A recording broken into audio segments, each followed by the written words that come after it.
Lucas 22, do 35 ao 38, o título da minha Bíblia diz: As Duas Espadas.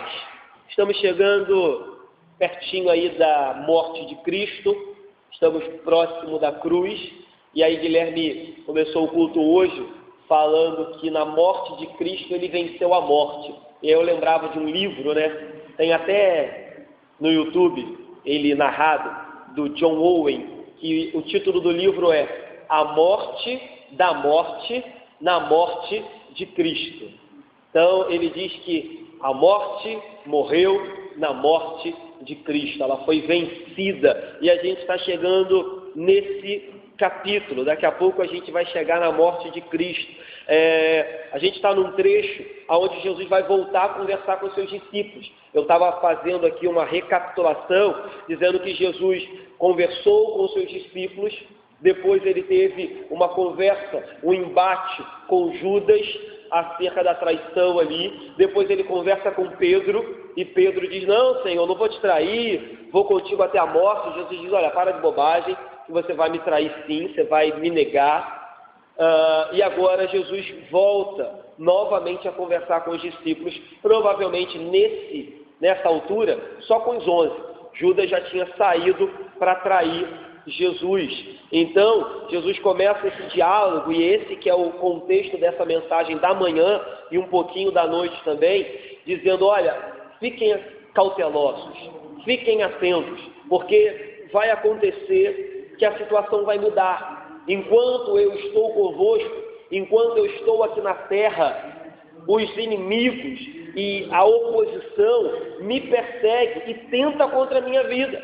Mas vai acontecer que quando eu vir a morrer, quando eu for crucificado, ressuscitar e for para o céu junto do Pai, a situação vai se inverter e vão ser vocês que vão ser perseguidos, mortos, caluniados, vocês que serão atacados. Então a situação que espera vocês, ela é muito diferente da que vocês têm vivido hoje.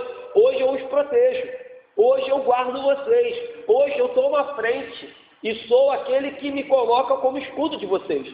Mas vocês vão precisar de muito cuidado, de muita oração, de muita atenção, porque daqui a pouco a situação vai se inverter e vocês serão extremamente atacados. É um texto também muito difícil de interpretar. Os irmãos já devem imaginar por quê. O título já dá uma introdução, As Duas Espadas, e a gente vai avaliar esse texto nessa manhã. Versículo 35 diz assim: a seguir, Jesus lhes perguntou: quando vos mandei sem bolso, sem alforje e sem sandálias, faltou-vos porventura alguma coisa? Nada, disseram eles. Jesus começa essa conversa com uma pergunta, lembrando eles que no capítulo 9 e no capítulo 10 de Lucas, ele havia enviado 2 grupos para pregar, evangelizar, curar, libertar e operar milagres. No capítulo 9, no versículo 3, ele envia os 12 e diz: vão, não levem nada. No capítulo 10, versículo 4, ele envia os 70, de 2 em 2, um grupo de 70 discípulos. Ele diz: vão, não levem nada. E aí, quando eles voltam, Jesus pergunta: porventura faltou alguma coisa? E eles dizem: não, nada nos faltou, mostrando e dando a entender que eles deviam descartar toda e qualquer providência humana, crendo que Cristo era o provedor e que iria fazer com que nada faltasse durante a viagem e durante a empreitada missionária. E é isso que acontece. Eles tiram toda a confiança de si e depositam toda a confiança, esperança e expectativa de que Cristo os sustentaria durante a viagem missionária. E quando eles voltam, Jesus ainda faz a pergunta: e aí, como é que foi esse negócio? Ele diz: olha, Jesus, nada faltou. Verdadeiramente confiar no Senhor, confiar na sua providência, confiar no seu poder, na sua soberania, na sua onipotência, vale a pena, porque nós fomos e não nos faltou nada. Não nos faltou comida, não nos faltou abrigo, não nos faltou o que beber e não nos faltou poder, porque eles voltam contando as maravilhas que tinham feito. E a gente sabe que Jesus concorda, mas Jesus fala: olha, calma, não fiquem muito alegres. Alegrai-vos que o nome de vocês estão escritos no livro da vida. Fica muito alegre porque Satanás bateu em retirada, porque daqui a pouco ele volta, daqui a pouco ele vai tentar de novo. Mas fiquem alegres que o nome de vocês, o nome daqueles a quem vocês pregaram, estão escritos no livro da vida. Então assim começa a conversa. E aí, no versículo 36, vai haver uma mudança abrupta. Olha o que acontece. Versículo 36. Então lhes disse, agora, porém, então vai mudar alguma coisa. Quem tem bolsa, tome-a, como também o alforje. E quem não tem espada, venda a sua capa e compre uma. Primeiro ponto, olha o contraste. No versículo 35, Jesus disse, vocês foram sem nada. Faltou alguma coisa? Não, porque eu fui provedor. No versículo 36, Jesus diz, agora, porém, então vai mudar. Agora alguma coisa vai ser diferente. Quem tem, leve. Quem não tem, compre. Então Jesus diz, se no versículo 35 eu fui provedor e eu ensinei para vocês como faz, no versículo 36 agora vocês vão ter que prover para si mesmos. É claro, né, queridos, que no versículo 35, nas primeiras viagens missionárias, Jesus era o provedor, mas os discípulos também trabalharam, eles foram ativos, eles foram pregando, curando, libertando, fazendo milagres. Agora no versículo 36, eles deveriam prover os cuidados necessários. Mas isso também não significa que Jesus não estaria intercedendo por eles, consolando, confortando, batalhando e apoiando eles quando estivesse no céu. Mas Jesus está dizendo, agora o negócio vai ficar mais feio. Agora a corda vai apertar. Agora, como eu disse, continuarei abençoando, guardando, zelando, intercedendo por vocês, mas vocês vão na frente de batalha. E eu não estarei mais fisicamente, visivelmente com vocês. Ou seja, vocês vão ter que tomar iniciativa. Vocês vão ter que cultivar a coragem. Vocês vão ter que colocar a cara a bater, botar a cara na rua e indo pregando o Evangelho. Isso demora um pouco para acontecer.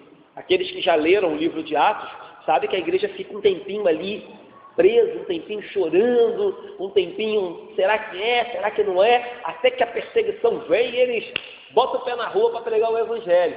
Até que o Pentecoste vem, eles são cheios do poder e Jesus diz, vão, sejam minhas testemunhas na Judéia, em Samaria, em Jerusalém, até os confins da terra. Vão, preguem o Evangelho. E toda criatura, todo aquele que crê, será salvo. Então, após crucificado, Jesus está dizendo, a ira vai se voltar contra vocês. E vocês precisam ter iniciativa, ter meios para prover o seu próprio sustento e a sua própria proteção. E mais, vocês precisam colocar em prática aquilo que eu ensinei durante esses 3 anos. Por isso que vocês estavam comigo, por isso que eu fiz essas viagens missionárias e enviei vocês para que vocês criassem condições de fazer sozinhos. Então Jesus diz, cuidado, vocês vão precisar de muito cuidado, porque serão perseguidos e extremamente hostilizados. A declaração de Jesus até então, apesar de ser contraditória, ou melhor, ser diferente do versículo 35, onde ele diz, olha, vocês foram sem nada e eu provi, agora vocês vão ter que levar as suas próprias ferramentas, os seus próprios meios, mas o que chama a atenção aqui, o que causa bastante desentendimento e confusão e até dificuldade, é a questão da espada.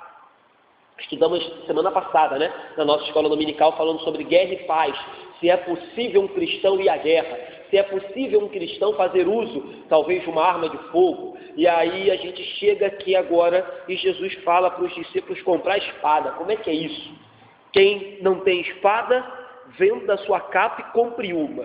3 interpretações são vistas aqui no meio evangélico. A primeira interpretação diz que era uma espada literal, e era uma espada que tinha como objetivo proteger e se resguardar de ladrões e de salteadores durante as viagens missionárias que os discípulos haveriam de fazer. Então, era muito comum, já falei sobre isso aqui, inclusive na parábola do samaritano, né, que os camaradas pegam o camarada que estava no caminho, dão uma coça nele, o roubam e levam tudo que ele tinha. E o bom samaritano passando o ajuda. Então era muito comum, sim, ladrões e salteadores. Então uns vão dizer, olha, essa espada era literal, era uma arma para defesa dos discípulos nas suas viagens missionárias, porque era muito comum pessoas malignas, maldosas, assaltar, espancar e matar pessoas no meio do caminho. Contudo, tem um porém. Se era possível que os discípulos caminhassem ou andassem com uma espada para a defesa pessoal, por que na pregação da noite a gente vai ver, quando Pedro meter a mão na espada e dá-lhe uma decepada na orelha do soldado, ele vai ser repreendido? Certo? Essas perguntas surgem. Se era literal, se podia haver defesa, por que Pedro vai tomar um puxão de orelha? Então essa é a primeira questão. É claro que há respostas de ambos os lados. Quem defende essa interpretação vai dizer, olha, Pedro foi repreendido porque ali o soldado romano representava o Estado. E ainda que aquela prisão fosse uma prisão desleal, ainda que aquela prisão fosse uma prisão absurda, hipócrita, o soldado romano estava cumprindo uma ordem oficial e Pedro não podia fazer aquilo. Alguns vão dizer isso, mas Pedro tinha uma espada. Então essa é a primeira interpretação. A segunda interpretação diz que essa espada, na verdade, era uma faca de açougueiro, onde os discípulos deveriam ter para que eles mesmos pudessem caçar ou até mesmo limpar pequenos animais para seu próprio alimento, uma vez que as portas se fechariam, pessoas negariam comida para eles, pessoas os veriam como hereges, como inimigos de Roma, como problemáticos, e eles teriam que prover o seu próprio alimento, então eles precisavam ter uma faca de açougue. Só que aí entra uma outra questão: se era uma faca de açougue, a sequência, que a gente também vai de novo pregar de noite, não faz muito sentido. Por exemplo, em Mateus 26, 52, é a sequência desse texto. Jesus diz assim: então lhes disse Jesus, embainha a tua espada, pois todos que lançam mão da espada, a espada perecerão. Se fosse faca de açougueiro, não tinha por que Jesus falar, olha, coloca a espada no coldre, na bainha, porque todos que vivem da espada vão morrer da espada. Parece um pouco também difícil. A terceira e última interpretação, a mais aceitável, e acredito eu que, sinceramente, seja essa, ainda que eu não descarte que, como a gente bem discutiu aqui na escola dominical, em algumas circunstâncias o cristão é lícito se defender, é lícito defender o seu país, a sua família, o seu estado, ainda que eu perceba isso, eu acho que essa interpretação é melhor. Jesus está usando uma figura de linguagem, Jesus está usando uma linguagem simbólica, assim como ele usou em várias outras passagens. Eu sou a porta, eu sou o caminho, eu sou a vida, eu sou o pão, eu sou a água, e ele não era nada disso. Então, quando ele fala de espada aqui, ele está fazendo uma referência àquilo que ele mesmo, claro, por intermédio do apóstolo Paulo em Efésios, capítulo 6, vai falar da espada do Espírito. Ele está falando de coragem, ele está dizendo de poder, ele está dizendo da presença de Deus, ele está dizendo da intrepidez que o Espírito Santo dá, da disposição de encarar as mais difíceis situações em favor do Evangelho e defendê-la, inclusive diante de fogueiras, de espada, de perseguição, de cadeia, de morte. É isso que é mais aceito. Contudo, novamente, alguns vão dizer, mas calma aí, pastor, se a interpretação é essa, por que Pedro tinha uma espada? Daqui a pouco a gente vai ver isso na pregação da noite. Pedro tinha uma espada. Então, como que é isso, pastor? Então, tem essas questões todas, é verdade. E aí, o que a galera que prefere essa interpretação vai dizer? Olha, pastor, Pedro tinha uma espada, e a gente vai perceber isso daqui a pouco no contexto da pregação. Porque assim como Pedro fazia tantas e tantas vezes, Pedro distorcia. Pedro não entendia direito o que Jesus falava. Pedro não entendia que algumas vezes Jesus usava de uma linguagem figurada e de simbolismo. Então ele leva ao pé da letra e arruma uma espada e bota na cintura. Mas não era esse o intuito de Jesus. Tantas e tantas passagens do Cristo diz que nós devemos orar pelos que nos perseguem, abençoar aqueles que nos amaldiçoam, ou seja, ter uma relação amigável e saudável com aqueles que tentam contra a nossa vida. Então, é impossível tomar essa passagem como literal, dizendo que Jesus estava mandando cada um de seus discípulos carregar uma espada na cintura. Então, essa é a interpretação mais plausível. Só para elucidar, o texto que eu citei, Efésios capítulo 6 diz: estai, pois, firmes, cingindo-vos com a verdade e vestindo-vos com a couraça da justiça. Calçai os pés com a preparação do evangelho da paz, embraçando sempre o escudo da fé, com o qual podereis apagar todos os dardos inflamados do maligno. tomai também o capacete da salvação e a espada do Espírito, que é a palavra de Deus. Então, outras passagens bíblicas vão nos dizer que a nossa luta não é contra a carne, certo? Mas contra potestades, principados que atuam nas regiões celestiais. Então, é um texto difícil, sim. Como eu disse, estudamos na semana passada, eu não nego a possibilidade de um cristão, diante de uma guerra, diante de uma invasão à sua casa, se defender. Acho que isso é bíblico e acho que isso, inclusive, é possível. Mas eu não posso e não concordo que nessa passagem Jesus esteja falando para a galera ali montar um exército armado. Não concordo com isso. Mas, repito, por exemplo, hoje, se você pesquisar na internet, existem grupos de cristãos que estão se armando para resistir ao Estado Islâmico em alguns países lá do Oriente Médio. Estão se armando literalmente, comprando armas. Por exemplo, tem um filme que até tenho o intuito de passar aqui um dia. Vamos ver se a gente passa nesse período que a gente está aí sem escola dominical, ou marcamos uma sexta-feira para passar. Tem um vídeo, um filme chamado Redenção. Ele é baseado em história real, tem na Netflix. Um camarada se converte nos Estados Unidos e ele é chamado para fazer uma viagem missionária à África. Chegando lá, ele percebe que muitas crianças não tinham de morar, não tinham de dormir, e que muitas crianças eram sequestradas por grupos terroristas para se juntar àquele grupo terrorista e ser ou crianças bomba ou ir na linha de batalha. E aí ele cria um orfanato, constrói um orfanato lá nesse lugar. E ele, além de construir um orfanato, ele faz o seguinte: ele sofre alguns atentados do grupo terrorista, então ele se arma, literalmente, tem foto dele na internet, ele nos dias de hoje, com a Bíblia numa mão e com um fuzil no peito, porque ele precisava proteger as crianças daqueles terroristas que estavam vindo, e não satisfeito disso, quando falavam para ele assim: olha, o grupo terrorista invadiu a tribo ali em Santo Aleixo, levou 20 crianças. Ele entrava no carro, ia até o grupo terrorista e literalmente guerreava, até hoje, ele está lá até hoje, guerreava contra o grupo terrorista e recuperava aquelas crianças. Então, assim, acontece nos dias de hoje. Está acontecendo hoje, enquanto a gente está aqui no nosso ar-condicionado, sentado no nosso banco acolchoado, isso está acontecendo.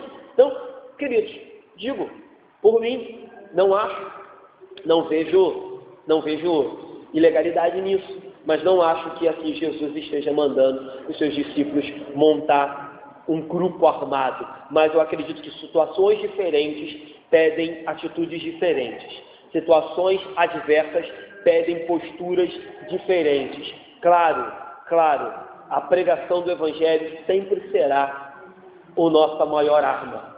O amor sempre será nosso maior distintivo. A misericórdia sempre será a maior característica do cristão. Contudo, queridos, eu não consigo visualizar aquilo que os crentes estão passando lá no Oriente Médio e dizer que eles estão completamente errados com o que estão fazendo.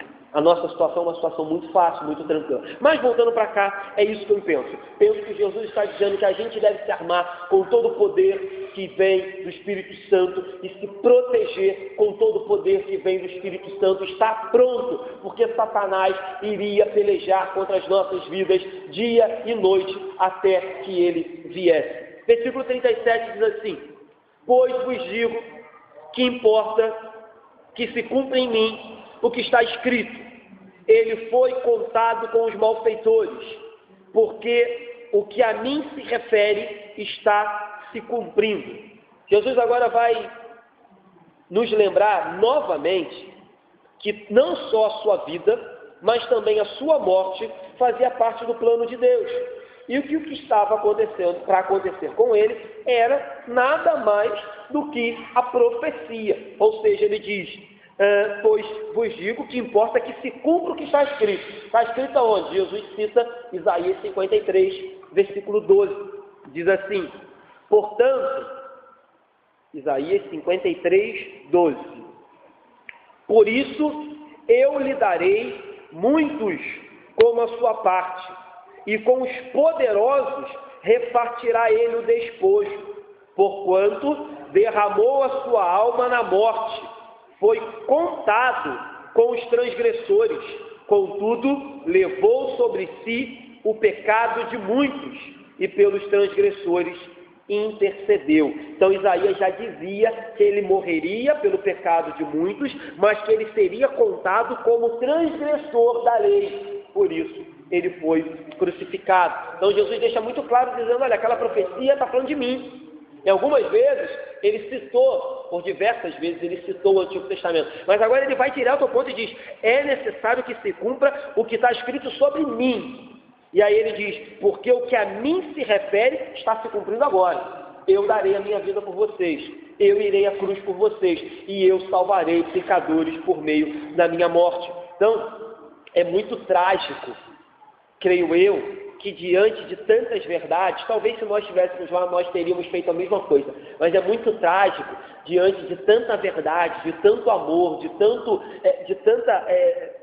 tanta entrega de Jesus, os discípulos não entendessem praticamente nada do que ele falava, distorcessem tudo. E a gente vai ver isso agora no versículo 38. Eles ainda estão pensando no lance da espada, sabe? Eles ainda estão pensando no lance de ir para a peleja. E Jesus está falando que vai morrer, que vai dar a vida dele, porque isso já estava escrito em Isaías. Aí quando chega no 38, mais uma vez, os discípulos, talvez à semelhança de mim e de você, distorcem tudo. No versículo 38 eles dizem assim, então eles disseram, Senhor, eis aqui 2 espadas. Respondeu-lhes, basta. Os discípulos de novo continuam pensando o que não convém, continuam. Jesus falou no versículo 36 sobre espadas, beleza. No 37 ele fala sobre sua morte. E aí os discípulos, em vez de atentarem para a sua morte, para a profecia de Isaías, eles ainda estão atentando para a espada. E aí quando chega no 38, Jesus acaba de falar da morte, Jesus acaba de falar da profecia, ele diz, olha, tem aqui 2 espadas. A resposta de Jesus é simples e direta, mas ainda assim a resposta de Jesus gera dúvidas, porque o grupo que diz que Jesus estava falando de espada de verdade, vai dizer que Jesus diz basta, ou seja, 2 basta, 2 é suficiente, 2 já está legal para a gente pelejar. Mas, de novo, a gente bem sabe, a gente vai pregar isso à noite, que quando Pedro vai colocar a mão na espada, Jesus fala, Pedro, para de bobagem. Você acha que se eu pedir a meu pai não manda uma legião de anjos aqui, e os anjos não pegam geral? Para de bobagem. Para com esse negócio de botar a mão na espada. Então Pedro está ali, eu tenho 2 espadas, Senhor. E Jesus diz, eu tenho uma legião de anjos. O que é 2 espadas para quem tem uma legião de anjos? Eu tenho todo o poder. Todo o poder me foi dado. Então, alguns vão dizer, não, Jesus falou basta, 2 é o suficiente. Claro que não, né, queridos? Eu acho meio contraditório, até porque eram 12, eram 11, Judas já havia saído. Então, se era para se armar, cada um deveria ter a sua. Né? E se era para combater assaltantes, malfeitores e outras coisas mais, o ideal era que quanto mais melhor. Mas alguns vão dizer, não, Jesus disse basta, porque 2 está bom. Outro grupo, e eu acredito que é por isso, Jesus diz basta no sentido de basta, você já, estou por aqui, basta de ignorância, basta de cegueira espiritual, basta de ser devagar, vocês são muito devagar, basta, vamos caminhando, que o Judas está vindo aí e o negócio vai ficar feio, porque vocês não entendem na boa, eu estou tentando aplainar o caminho para vocês, mas vocês vão ter que aprender da pior maneira, eu estou tentando facilitar as coisas para vocês, mas vocês vão ter que bater de cara para aprender. Vocês vão ter que se decepcionar para ver que não é isso que eu estou falando. Então, eu entendo que Jesus diz basta no sentido mesmo de repreensão. Basta, parou por aqui essa história, parou por aqui essa conversa, porque vocês novamente estão distorcendo tudo que eu estou falando. Então, queridos, acredito que é assim. Acredito que essa seja a melhor interpretação. Mas uma coisa é certa, como eu disse. Desde a primeira vinda de Jesus até que ele volte na sua segunda vinda, os cristãos por todo o mundo, têm sofrido perseguição, morte, têm sofrido oposição, têm sofrido as mais adversas situações. E é necessário que nós nos armemos da espada do Espírito, que é a palavra de Deus. É necessário que a gente pegue um escudo para repelir os dardos do maligno. É necessário que a gente coloque o capacete da salvação, calcemos as sandálias do Evangelho da paz e possamos ir por esse mundo pregando o Evangelho, sempre lembrando que há uma batalha travada nos céus. Há uma batalha na região celestial. Há uma guerra sendo travada. De novo, repito, não que Satanás tenha força a ponto de batalhar com Jesus, quase ganhar. A batalha é travada contra nós. A batalha é travada contra a nossa carne. A batalha é travada contra as minhas fraquezas, as tuas fraquezas, as nossas imperfeições. E se a gente não se revestir de toda a armadura do Espírito que vem de Deus, nós não venceremos nenhuma batalha. Não venceremos nenhuma batalha. Então, queridos, uma coisa é certa. Se é literal, acredito que não era. Mas ainda que fosse literal, 2 espadas não vencem batalha nenhuma se o poder do Espírito Santo não estiver à frente de nenhum exército. 2 espadas não adiantam de nada. Como diz a própria Bíblia, em vão vigiam aqueles que trabalham ou aqueles que são donos da casa, se o Senhor não zelar por ela.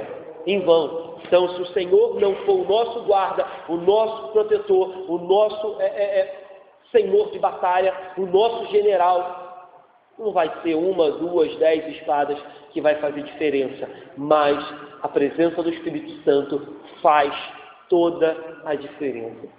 Então, eu acredito que Deus ainda faz milagres. Eu acredito que Deus ainda peleja as nossas batalhas. Eu acredito que Deus ainda age com poder, com manifestação poderosa, que Deus ainda vai à frente das nossas guerras, tanto espirituais como guerras literais, mas eu acredito também que hoje é exigido de nós, como foi exigido dos discípulos, que nós tenhamos disposição, coragem, vontade e voluntariedade de estar no exército de Cristo, na linha de frente, combatendo o bom combate, guardando a nossa fé até que a nossa carreira seja completa. Isso que eu acho. Então, não estou aqui novamente dizendo que talvez nunca nos será necessário defender a nossa vida e a vida dos nossos familiares e quem sabe o nosso país, mas estou dizendo que a maior batalha é travada todos os dias, espiritualmente, e a gente muitas vezes tem perdido ela, porque não ora, porque não lê a Bíblia, porque não entra em comunhão, porque não adora, porque não participa dos sacramentos, porque vive uma vida mais ou menos, porque vive uma vida fraca, porque vive um evangelho de domingo, porque vive um evangelho fácil, frágil, morno. Então, ainda que eu entenda que um crente pode se defender, a maior batalha os crentes têm perdido todos os dias, porque não entendem que a maior batalha é contra o espírito, contra a carne, contra a nossa vida, que Satanás e seus anjos, dia após dia, se levantam para nos derrubar. É isso que tem derrubado a igreja, é isso que tem derrubado os crentes. É isso que tem nos feito ser derrotados. E não 2, 3, 4 espadas, ou um fuzil, ou uma arma, seja lá qual for. O que tem derrotado o povo de Deus é falta de santidade, piedade, intimidade, unção e da presença do Santo Espírito no povo dele. É isso que tem derrotado o povo de Deus. E é para isso que a gente precisa atentar. É para isso que a gente precisa acordar. Diariamente, Satanás tem pelejado a nossa vida. Diariamente, Satanás tem ido diante de Deus e dito: deixa eu peneirá-los, deixa eu sacudi-los, para ver se eles permanecem fiéis ao Senhor. Deixa eu sacudir para ver se Pedro não nega 3 vezes. O poderoso Pedro, que quer pegar a espada, que quer ser o combatente, deixa eu sacudi-lo para ver se ele não nega. Jó, deixa eu sacudir para ver se ele não nega. É isso que Satanás tem feito todos os dias, e a gente está achando que está aqui de brincadeira. O negócio é sério, queridos. Certo? Vou terminar? 4 aplicações rápidas. Primeira aplicação. Jesus é o nosso provedor maior. Obrigação nossa trabalhar. Obrigação nossa ler a Bíblia. Obrigação nossa orar. Obrigação nossa buscar mais do Santo Espírito de Deus. Mas no final de todas as coisas, o provedor maior aquele que nos consola, que nos conforta, aquele que nos concede toda sorte de bênção, aquele que nos dá a vitória final é Jesus, certo? Então, trabalhe, arregace as mangas, vá para dentro, tanto do trabalho secular, para prover coisa para sua família, quanto do trabalho espiritual, vá para dentro. Mas lembre-se, quem vai dar a última palavra e quem vai te dar a vitória é o Senhor Jesus. Quem provê é o Senhor Jesus. Segunda aplicação, já falei sobre isso, até a segunda volta de Jesus é necessário muito cuidado, porque Satanás não vai parar, Satanás não vai desistir, não vai. Eu falei sobre isso semana passada. Ele é astuto, a Bíblia diz que ele é enganador, pai da mentira, assassino, que ele fica rodeando, esperando quem possa tragar. A Bíblia diz que ele é tanta coisa, que ele se transforma em anjo de luz. A Bíblia diz que ele é o príncipe deste século. A Bíblia diz que ele é tentador. A Bíblia diz que ele semeia contenda entre os irmãos. A Bíblia diz que ele semeia heresias no seio da igreja. A Bíblia diz tanta coisa sobre ele, que a gente não pode ser bobo com relação a ele. Mas também não devemos temê-lo, porque maior é aquele que está em nós. Então, até a volta de Jesus, cuidado, gente. Guarde a tua coroa, guarde a tua fé. Como disse aqui há pouco tempo atrás, aqueles que já foram, alcançaram. Compete a gente que está aqui permanecer firme, até que Jesus volte, ou que ele nos busque antes da segunda volta. Terceira aplicação, um pouco do que eu já falei aqui também. Tenha cuidado, mas não esqueça que todo sucesso, que toda vitória, que toda conquista, que toda batalha vencida vem dele. Eu li uma frase essa semana, eu não me recordo de quem, que dizia assim: o maior sucesso, hoje a gente está numa época que todo mundo quer sucesso, o maior sucesso é ouvir naquele grande dia: vinde benditos de meu Pai. Tem muita gente buscando sucesso, mas não existe sucesso maior que esse. Muita gente querendo vitória. Pastor, eu quero vitória. Não existe vitória maior do que chegar nos portões celestiais e o Senhor falar: vem que o que é teu está preparado. Assenta-te à minha mesa. Tem vitória maior do que essa. E a última aplicação que eu quero fazer é depender da bolsa, depender do alforje, depender da espada, seja ela qual for, depender do seu braço, é presunção, é fanatismo, é pecado. Faça de tudo para prover na sua vida, mas não confie em nada, porque isso é presunção, isso é fanatismo, isso é carnalidade. Toda vez que a gente confia no nosso braço, a gente peleja pela carne, e quando a gente peleja pela carne, a gente está fadado a perder, a fracassar e a ser derrotado.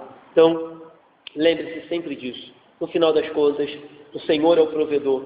E se tem alguma bolsa que a gente possa tacar bênçãos, pérolas e armas, é a palavra de Deus.